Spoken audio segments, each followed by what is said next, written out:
और नहीं, चुनाव में संभव है कि चुनाव को आगे बढ़ाना पड़ेगा। जी नहीं, अभी भी हम बोल रहे हैं कि कोशिश रहेगी पूरी कि चुनाव सही समय पे कराया जाए, नवंबर दिसंबर में हो जाए। नहीं बिल्कुल कोशिश वही रहेगी कि समय पे कराया जाए।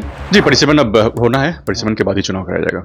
नमस्कार, मेरा नाम आलोक है। आप लाइव स्ट्रीम देख रहे हैं। इस साल जो बिहार में पंचायत चुनाव होने हैं उससे पहले परिसीमन हो जाएगा। बिहार सरकार का यह बड़ा फैसला है, लेकिन मंत्री दीपक प्रकाश पंचायती राज विभाग के मंत्री हैं, वो कह रहे हैं देखिए फिलहाल बिहार में 8,067 है पंचायतों की संख्या, लेकिन अब परिसीमन के बाद 2011 के जनगणना के हिसाब से परिसीमन होना है और उम्मीद है 12,000 से अधिक इन पंचायतों की संख्या हो जाएगी। महिलाओं को लाभ मिलेगा, जो आरक्षण की व्यवस्था की गई है, अति पिछड़ों को, दलितों को इसका लाभ मिलेगा। मंत्री दीपक प्रकाश क्या कुछ कह रहे हैं, वो चाहते हैं चुनाव समय पर हो। परिसीमन तो अब होगा, सरकार का फैसला हो चुका है, लेकिन चुनाव समय पर होंगे कि नहीं, कोशिश तो पूरी है। मंत्री दीपक प्रकाश पंचायती राज विभाग के मंत्री हैं, हमने उनसे बातचीत की है, क्या कुछ वो कह रहे हैं आपको सुनाते हैं।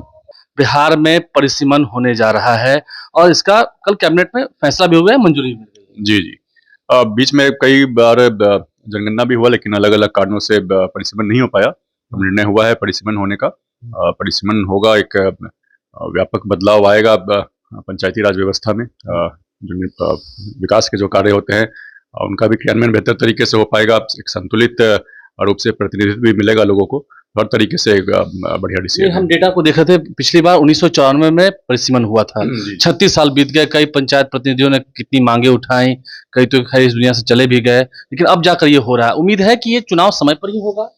और नहीं, चुनाव में संभव है कि चुनाव को आगे बढ़ाना पड़ेगा, लेकिन पूरी कोशिश रहेगी अभी भी कि चुनाव समय पे कराया जाए। निर्वाचन आयोग को परिसीमन का भी काम करना है और जो चुनाव का भी काम करना है।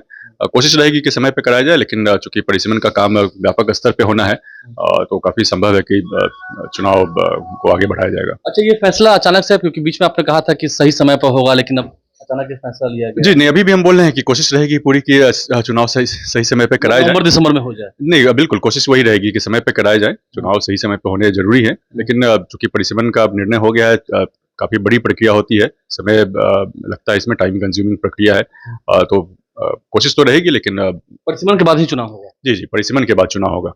एक अंतिम सवाल है मेरा, आपको ये उम्मीद है कि जिस तरह से महिलाओं को पंचायती राज व्यवस्था में आरक्षण है, इससे उन्हें भी बड़ी संख्या में लाभ मिलेगा, जो अति पिछड़ों को, दलितों को आरक्षण दिया गया अलग से।